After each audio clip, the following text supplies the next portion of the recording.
everyone, it's Natasha. Welcome back to my channel. And today I'm going to do a video on a 5-gallon bucket food storage video that you can take on the go. The reason I think you should implement one of these into your own food storage is you can have as much food storage as you need at the house, but if you need to pick up and go somewhere quickly, you may not be able to get a hold of any of that food, or it's in different places in your house and you can't leave. If you have one of these buckets ready to go, it is a lifesaver. You know, say it's an emergency and there's flooding or tornado or something and you have to leave. You can grab this 5-gallon bucket, you can grab your 3 or 4 cases of water, and you can be out the door and have food for, my goal is to have 3 days worth of food in here in this bucket. So I'm going to show you what I have in here. Another thing this can be good for is we all have those family emergencies where we have, say someone's passed away or someone's in the hospital or someone's sick and we need to leave and go somewhere, and you know how expensive it can be to eat out for 3 days, and if you're not prepared, sometimes you don't have that, say, $120 extra in your budget.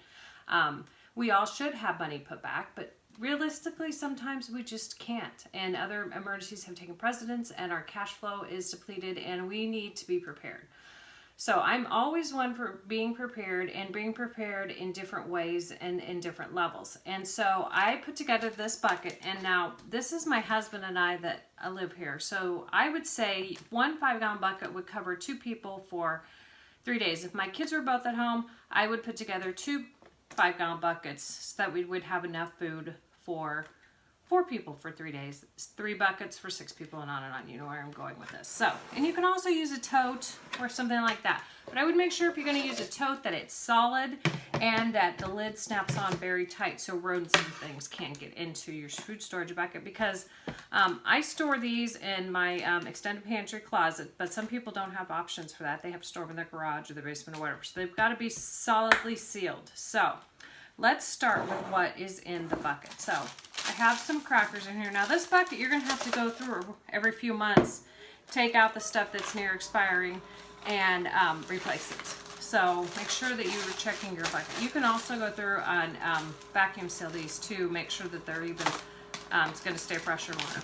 I've got a package of sunflower seeds because they make a good nutritious snack. I've got some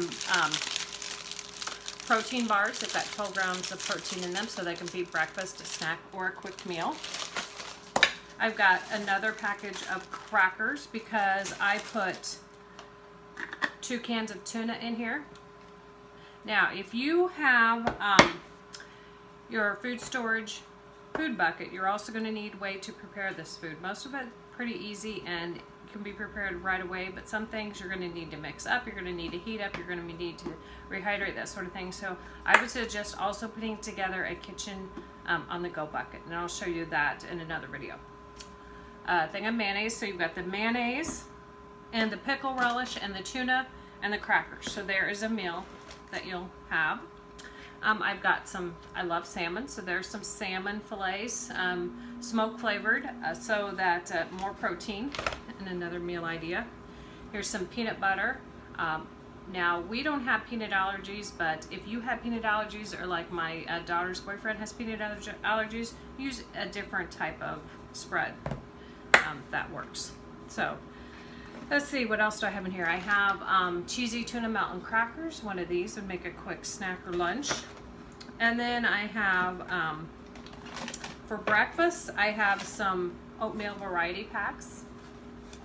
I have some freeze-dried fruit that you can put in the oatmeal or use snack.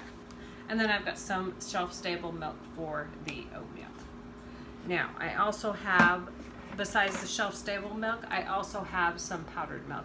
And this is the stuff that you can get in the Hispanic section in the grocery store at Walmart, because this is whole milk and it tastes better. So that's the Nido brand that I have in there. And then I've got a thing of Wildflower organic honey. I have to flavor the oatmeal, or if my husband's sugars are low, that we get something that can raise his sugars really quickly. Now, for like a dinner meal, I have a quart of my home canned beef stew And so that would make an excellent dinner with some crackers. And then I have a pint of my 3-bean salad because beans are high in protein, so that's a nice thing to have. I also have another one of those snack packs. This one is chicken salad. So as you can see, I have all of those in my bucket. Oops, this one I want to show you something. You want to make sure that the bucket doesn't get too heavy, but at the same time, you've got to have some options. So I suggest, like I said, if you can, the lighter you can make it, the better. But you've also got to have options, and it's got to cover you for 3 days. So basically, look at what you, your spouse or significant other, and your family would eat in a 3-day period, and try and fit it in this bucket, and keep it as light as possible. Now, another thing I wanted to show you is the option, another meal option I have. Now, this is if you have somewhere where you can heat up some hot water.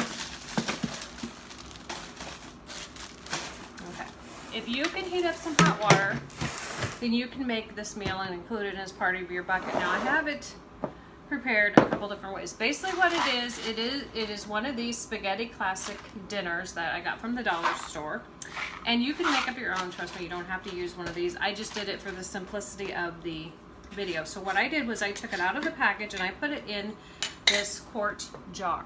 So those are the noodles, and they were already fit the length of the quart jar, so it was perfect. And then it's got the spices that come in the package, the box of the directions, and then instead of putting the cans of paste, which can be more be heavier and take more bulky, I put in enough of these packets of tomato paste, which also come from the dollar store. I love them. I put 4 of them in there, which equals 1 6-ounce can of tomato paste to make my spaghetti. Now you're saying, well, but I want some protein, so what can I do? Well, if you can at home, you can add some home canned hamburger meat. Or if you dehydrate, which I do, I have some hamburger rocks that I have dehydrated. Now this is ground beef, lean, that's been rinsed and dehydrated. I dehydrated this about 2 years ago, and I opened it up today. It had been vacuum sealed, and it smelled perfectly. It just smelled like dry meat. So I went ahead, for the sake of the video, I went ahead and rehydrated some of it. Now those little white flecks are onion. I used dehydrated onion in it. So I open it up, I dehydrate, and it smells exactly like fresh ground beef. Now what's great about this is, if you take, you can take your dehydrated hamburger rocks, put them in a little baggie, which is what I would do. One that doesn't zip, you know, one of those little cheap sandwich bags. Put that in there here in the top, and then I would go ahead and put the lid on and go ahead and vacuum seal it. We'll cover vacuum sealing another day, because a lot of people that do food storage know how to vacuum seal. But you're going to vacuum seal that. So you've got your hamburger, you've got your noodles, you've got your tomato paste and your seasonings for your sauce. You have your Parmesan cheese, and you have your directions. It's amazing, all right here, and it weighs next to nothing. So this can easily fit in the 5-gallon bucket. Now, you're saying, Natasha, I don't dehydrate. Okay, well then use your canned hamburger. Okay, well, I don't do that either. Okay, well, there are options. You can get freeze-dried hamburger from some of the places like Honeyville, Wise Food Storage, Thrive. They all have that. I don't have a freeze dryer. Some people do. One, the cost is too much for my family right now. And 2, I do have some freeze-dried stuff on the shelf, but I don't use it in a lot of things. I try to keep that back as my last resort, because I do dehydrate, I do can, so that is like my food storage of last resort. Like if I would be in desperate, dire situation and I had no other way of getting meat, I would crack open those freeze-dried jars, but they're expensive, so I don't do them right away. So you can stick one of these in there if you're not worried about protein. Want to add the protein, put the protein in the jar with all the ingredients and make it, store it that way. Now another way I also did it was, this is also vacuum sealed. This is, sorry, that's my cat. This is also my hamburger rocks in here. It's got the noodles, it's got mushrooms, it's got the spices, and it's got tomato powder. I did this a probably 2 years ago, and I've got the directions on the package. So you can also include this in your 5-gallon bucket. Sorry. So that is an option. Another option is these little packages. You can take those out, put those in a jar, add some extra vegetables, add some dehydrated chicken or some freeze-dried chicken. So there you go. Talk to you later. Bye.